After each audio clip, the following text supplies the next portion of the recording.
Bonjour à tous, c'est un plaisir pour moi d'être là aujourd'hui. Pour préciser, donc, je suis médiateur culturel au Musée d'art et d'histoire et la Bibliothèque d'art et d'archéologie fait partie du Musée d'art et d'histoire, d'où le fait de mon implication par rapport au projet que je vais évoquer avec vous maintenant. Je vais vous exposer assez succinctement une problématique extrêmement importante, relativement ancienne au musée d'art et d'histoire avec un X à O et des S où faut en mettre. Et puis ensuite, vous expliquer un petit peu comment la médiation culturelle se propose de réagir, d'agir par rapport à cette problématique, avec des moyens qui peuvent sembler assez désuets parfois, qui sont plus importants sur d'autres aspects. Mais voilà, essayer d'inventer des choses par rapport à cette problématique que je vais évoquer maintenant.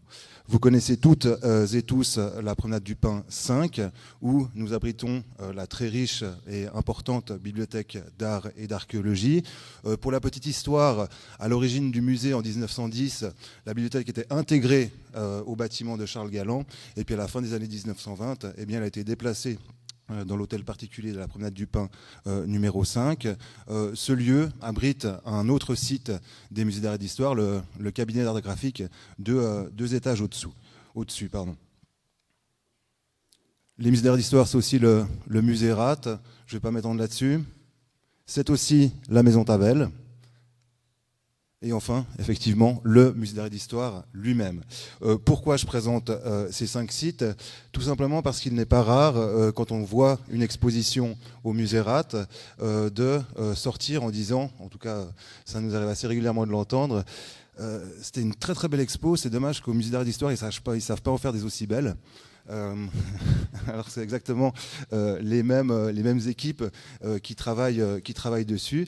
Et effectivement, on a un souci, on va dire, en termes de réseau, en termes de connexion, simplement pour faire prendre conscience au public que ces lieux s'appartiennent, sont interconnectés, et effectivement que c'est le même esprit, les mêmes équipes qui travaillent, le même esprit qui nourrit ces différents lieux, mais en fait qui appartiennent à la même institution. On s'est aussi rendu compte, et là, grâce au personnel de l'ABA, on a pu mener aussi une étude assez fine des attentes, ou en tout cas du savoir des lecteurs, des utilisateurs de la bibliothèque, savoir s'ils faisaient le lien entre la BAA, le cabinet d'art graphique, qui est quelques mètres au-dessus, et le musée d'art et d'histoire. Et on s'est rendu compte, on a confirmé ce que j'évoquais par rapport aux expositions entre le RAT et le MAH, qu'effectivement ce lien n'était pas flagrant, loin s'en faut, qu'en fait on ne faisait pas la connexion forcément entre la bibliothèque, le cabinet d'art graphique au-dessus et à quelques encablures, le musée d'art et d'histoire. Donc comment justement essayer avec la bibliothèque d'art et d'archéologie, de mettre en valeur le lieu, de remettre en valeur le lieu, mais aussi de montrer qu'il fait partie d'une entité plus grande, les musées d'art et d'histoire, tisser des liens, tisser des connexions en fait, entre ces différentes entités d'une même institution. Alors on a plusieurs idées. On a déployé un espace effectivement lié, un espace pour en savoir plus de documentation lié aux expositions du CDAG à la salle de lecture, au lieu même justement où les utilisateurs de la BA viennent se renseigner, viennent aussi chercher des ouvrages. C'est une première mesure. On réfléchit aussi à faire sortir la bibliothèque de ses murs pour la faire vivre, mais très concrètement dans les autres espaces des musées d'art et d'histoire. Avoir un lieu alloué à Charles Galland, notamment, est une proposition. Et puis ensuite, on va essayer d'imaginer des manières aussi très de médiation culturelle la pure, pour voir comment on peut resserrer ces liens entre ces différentes maisons. Là, je m'ai juste pris un plan pour vous montrer la proximité des lieux entre l'ABA et puis le MAH. On a une centaine de mètres à faire pour se trouver d'un endroit à l'autre. C'est très genevois, on le sait, hein, le fait de trouver loin une si petite distance. Mais finalement, voilà, c'est un territoire extrêmement restreint. Le RAT, Tavel, c'est la même chose. Donc voilà. Nous avons tenté, ça c'est l'aspect numérique, on a fait une campagne qui s'appelle, que vous connaissez très certainement, qui s'appelle Bookface sur les réseaux sociaux. On a commencé en 2016, où effectivement on va mettre en scène les livres des collections de la BAA, avec justement du personnel qui se prête au jeu pour mettre en valeur, pour rendre hommage justement à ces ouvrages, mais aussi montrer que derrière il y a des gens qui travaillent, il y a des gens qui conservent, il y a des gens qui étudient bien sûr à partir de ces livres. Ça c'est une campagne sur les réseaux sociaux qui a très bien fonctionné, qu'on refait régulièrement. C'est une première, on va dire, mise en valeur pour le public de cette institution et des ouvrages qu'elle abrite. Et puis ensuite, voilà, plus particulièrement le sujet qui m'occupe aujourd'hui. Vous le savez peut-être, j'espère, en tout cas que vous le savez. On organise des after-work au Musée d'Art et d'Histoire, des soirées thématiques qui démarrent à 18h pour maintenant se terminer à 23h. Ce soir, on organise le 20e du nom, lié aux métamorphoses, puisqu'on a un accrochage particulier aux Beaux-Arts maintenant lié à cette thématique. C'est des soirées exceptionnelles pour le Musée d'Art et d'Histoire. On accueille maintenant entre 1000 et 1500 personnes par soir, des gens qui viennent voir le musée sous d'autres couleurs, qui viennent assister à des speed dating, je précise, speed dating avec les œuvres. On a eu quelques malentendus au début quand on a lancé la chose. Donc effectivement, l'idée, c'est en 10-15 minutes de parler d'une œuvre, de parler d'un ensemble d'œuvres pour donner envie au public d'en savoir plus. Ça, c'est un peu je dirais, l'acte de médiation principal de ces soirées. Mais à côté, il y a des performances, du théâtre, de la danse.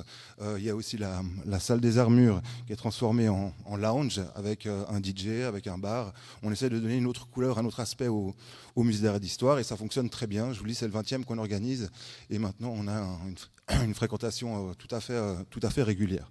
Et on s'est dit justement, dans ces moments privilégiés par rapport au public, où on sait qu'il y a des gens qui viennent, où les gens sont extrêmement intéressés aux propositions culturelles qu'on fait, est-ce qu'on ne va pas imaginer justement un rendez-vous lié au fond de la bibliothèque d'art et d'archéologie?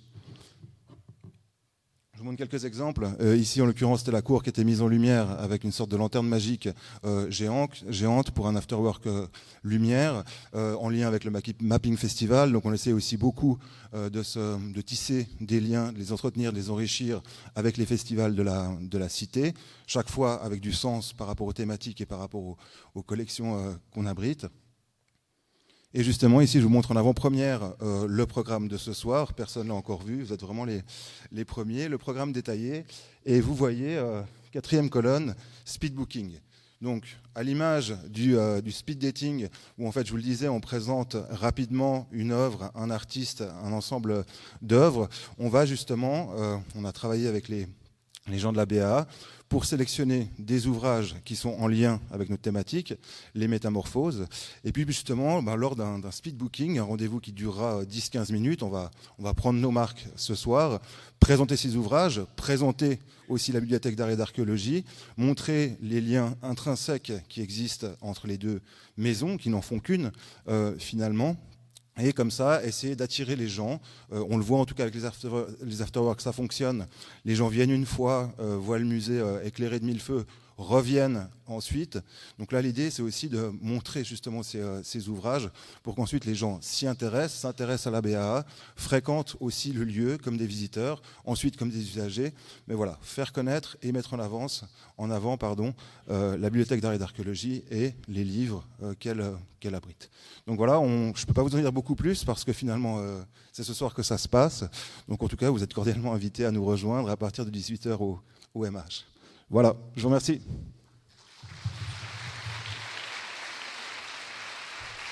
Ce soir, c'est une première, donc il faut se jeter à l'eau. Et j'ai très courageusement accepté de le faire. Pas très courageusement, simplement ça fait partie de mon métier, alors que je ne suis pas moi-même un spécialiste du livre, mais j'ai travaillé avec des collègues de la BA par rapport aux livres qui ont été choisis, c'est eux qui me les ont proposés par rapport au thème, et puis l'histoire, justement, ce soir, j'y vais, mais j'espère qu'ensuite, ce sera plus moi qui le ferai. L'idée des speed dating, l'idée des speed booking aussi, c'est de passer la parole justement aux gens qui sont vraiment spécialistes des œuvres qu'on met en avant. Donc voilà, l'idée c'est de faire le premier pas, puis ensuite de passer le témoin. Mais c'est intéressant, ça veut dire que vous êtes médiateur au musée et pour l'instant c'est vous qui prenez ça en charge parce que vous êtes par cette fonction de médiateur en fait. Oui. Ouais. Et donc l'idée ce serait que les bibliothécaires s'emparent un petit peu de ce rôle et est-ce qu'ils sont intéressés a priori ou ouais. Oui, comme ensuite, enfin vraiment c'est des moments particuliers et puis je pense que c'est normal effectivement au départ qu'on assume un peu ces premiers rendez-vous en tout cas parce qu'effectivement c'est des moments où on est devant un public, il faut se mettre en avant, il y a facilement 100 personnes qui sont là pour ces fameux speed dating, donc j'espère que ça sera la même chose pour les speed booking.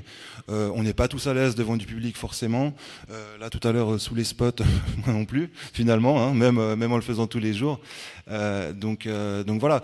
Après l'idée c'est comme pour les speed dating, c'est qu'on appelle de nos voeux le fait que effectivement les conservateurs, on a fait beaucoup de choses avec les restaurateurs du musée, qui ont pris beaucoup de plaisir, beaucoup d'intérêt à venir parler eux-mêmes justement de leur travail, parfois accompagnés par nous parce que finalement le lien avec les publics il est peut-être plus facile au départ en tout cas si on est là aussi pour le faciliter, mais ensuite vraiment l'idée c'est de donner la parole à tous les spécialistes qu'on a au musée.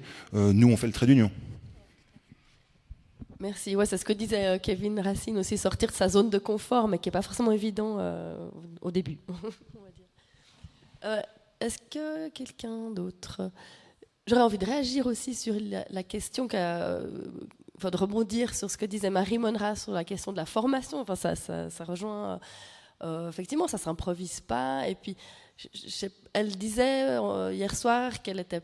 Enfin, donc l'AGBD propose des formations gratuites à la médiation ou soutient financièrement des formations en partie ou totalement, et puis que c'était assez peu demandé en fait. Donc je ne sais pas dans quelle mesure les bibliothèques sont au courant, les bibliothécaires sont au courant que ça existe, et encore faut-il pouvoir avoir le temps de le faire, mais voilà, je trouve que c'est une question intéressante. Alors j'avais une question pour Laura encore par rapport à ce projet que je trouve assez magnifique, en fait, d'arriver à faire écrire des jeunes qui, a priori, justement, en plus des garçons, souvent, ils lisent moins quand même, paraît-il, et ils écrivent moins. Et je sais que les premiers retours, enfin, je voulais avoir quelques idées des premiers retours d'un premier bilan. Alors, ça vient de démarrer, mais je sais qu'ils ont déjà écrit quand même pas mal de textes. Et puis, je trouve intéressant justement d'arriver à les faire déjà être acteurs en fait. On est un peu vraiment dans cette idée de médiation participative où les gens prennent les choses en main en fait et sont acteurs, et où ça atteint assez rapidement sa cible. Est-ce que tu pourrais nous faire part de premiers retours, de premiers bilans très provisoires? Alors le tout premier retour, je l'ai montré très brièvement sur le site, hein. Il y a déjà des textes, hein. Donc les textes commencent à arriver tranquillement. Dans leur prochain atelier caractère mobile, ils vont commencer à utiliser le micro, donc ils vont commencer à les enregistrer, parce qu'il n'est pas question de faire monter ces jeunes sur scène, c'est pas leur domaine, ils sont pas à l'aise. Donc on va plutôt les pré-enregistrer et imaginer lorsqu'il y aura les portes ouvertes du CFPT, donc fin janvier, début février, imaginez une sorte de parcours sonore dans l'école, entre la cafétéria, les couloirs, avec des bribes de textes qui seront préenregistrés, et c'est les textes des élèves. Donc les élèves, non seulement quand ils ont commencé déjà à savoir qu'ils pouvaient écrire des textes, ils étaient enthousiasmés, donc on ne s'attendait pas à cet enthousiasme. Il y a même un élève qui a dit « mais comment je vais faire, j'ai pas le temps d'écrire un livre ». Donc, il voulait carrément se lancer dans l'écriture d'un livre. Après, ces caractères mobiles a vraiment ce statut, cette position d'écrivain public. Donc, ils aident les jeunes à mettre en forme les textes. C'est pour ça que ce que vous voyez sur le site, le résultat final, il est propre, c'est du bon français, c'est bien écrit. Mais à la base, c'est des textes qui sortent des tripes des jeunes, même s'ils sont mis en forme par caractère mobile. Et c'est ça la force. Donc, ils se sentent valorisés, ils se sentent écoutés, ne serait-ce que le moment où ils partagent les histoires qu'ils ont à raconter sur l'école. C'est un moment où tout d'un coup, ils ont un protagonisme. Ils ne sont pas bêtement à l'école en train d'écouter un enseignant qui leur donne des savoirs. Non, ils sont en train de parler d'eux, de leur expérience personnelle. Et en plus, cette expérience va être mise en forme, en texte, par caractère mobile et présente sur un site que tout le monde pourra aller lire. Et parallèlement, les enseignantes ont été un petit peu réticentes au début, se disaient mais comment on va pas lire les livres en entier? Normalement, dans notre programme pédagogique, on lit la totalité du livre et après on revient sur le livre et on fait une disserte, etc. Non, Caractère mobile prend des extraits, donne une sorte d'avant-goût de l'auteur, le fait découvrir. Et après, sur le mode du style, de la manière de, les élèves écrivent ensuite des textes. Et elles ont tellement été séduites par cette méthode Caractère mobile qu'elles ont dit qu'elles vont donner dorénavant tous leurs cours comme ça. Oui, oui. Oui, puis ce qui est génial, c'est que effectivement, je pense que c'est valorisant et puis ça désacralise aussi le texte, le livre, qui peut être impressionnant pour ce public. Ouais. Ça fait justement tomber ces barrières qu'on visait à faire tomber, où les jeunes ne se sentent pas, comment dire ça, illégitimes d'écrire et de lire, mais que c'est parfaitement un domaine qui est à la portée de tout le monde. Et c'est cette démocratisation de l'accès au livre, à l'écriture, que ce projet prône avant tout.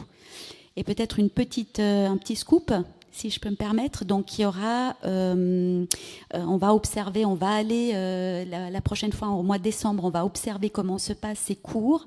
Et l'éditeur de Caractère mobile commence aussi à observer de près ce qui se passe dans l'école, et il est fort probable qu'il y ait une publication dans 2 ans, ou courant du 2020-2021, sur le mode de ce qu'ils ont fait à Montricher avec Au Village. Alors, j'ai une question en ce qui concerne les bibliothèques des écoles respectives dans lesquelles se passe le projet. Quel rôle et quelle place ont les bibliothécaires dans le projet? Voilà. C'est une excellente question, parce que j'ai dit au départ qu'un des postulats du projet était aussi d'impliquer les bibliothèques. Donc les bibliothèques sont, j'ai malheureusement pas pu montrer le film, mais sont le lieu central, le lieu de rencontre. Pour le CFPT, on a plusieurs écoles qui sont réparties sur un grand périmètre, et le seul endroit, c'est là où il y a la mécatronique, je crois, c'est le seul endroit où ils ont une bibliothèque. Donc c'est déjà un lieu par excellence qui attire les jeunes, parce qu'ils doivent aller chercher leurs livres techniques pour leurs cours et ensuite leurs pratiques. Et donc c'est déjà un endroit où ils sont, entre guillemets, obligés de passer. Maintenant, en ayant installé cette cabine qui frappe, qui attire, qui non seulement est physiquement là, mais là aussi de la littérature, donc du contenu qu'on peut écouter, et on va continuer à le faire avec d'autres stratagèmes que je ne vous dévoile pas encore. On va continuer à amener le livre, du texte, et les bibliothécaires de l'école proposent aussi des livres. Donc c'est vraiment un travail en complémentarité. Donc Caractère mobile va amener un type de texte par rapport à histoire d'école, par rapport à leur projet. Dans la cabine, on a amené des livres lus en lien avec la jeunesse, les histoires d'école aussi, mais surtout ce jeune âge par des auteurs confirmés qui sont présents par des livres lus. Et les bibliothécaires présentent aussi des livres, font aussi des suggestions et vont surtout vers les élèves. C'est eux qui, c'est pour ça qu'on a confié ce projet à un collectif externe. On ne pouvait pas, nous, passer du temps à l'école. Donc, ce serait impossible de gérer notre programmation annuelle, culturelle, plus être à l'école, plus suivre les élèves. Donc, il fallait qu'on trouve un acteur culturel qui est à l'aise avec les jeunes, donc Caractère mobile donne aussi des cours dans les écoles, et qui soit totalement dédié au projet, qui ne fasse vraiment que ça. Et Caractère mobile est aussi donc en contact avec les bibliothécaires sur place, et c'est les bibliothécaires qui se font aussi le relais d'être les porte-parole du projet auprès de tous les autres élèves qui ne sont pas directement impliqués. Moi, j'avais une question sur qu'est-ce que vous envisagez de faire pour pouvoir capitaliser sur ces barrières qui sont tombées. Comment vous envisagez de pouvoir éventuellement faire venir ces jeunes dans vos bibliothèques, puisque là, vous êtes hors les murs. Qu'est-ce que vous imaginez pour pouvoir les fidéliser ? C'est une excellente question. Merci Véronique.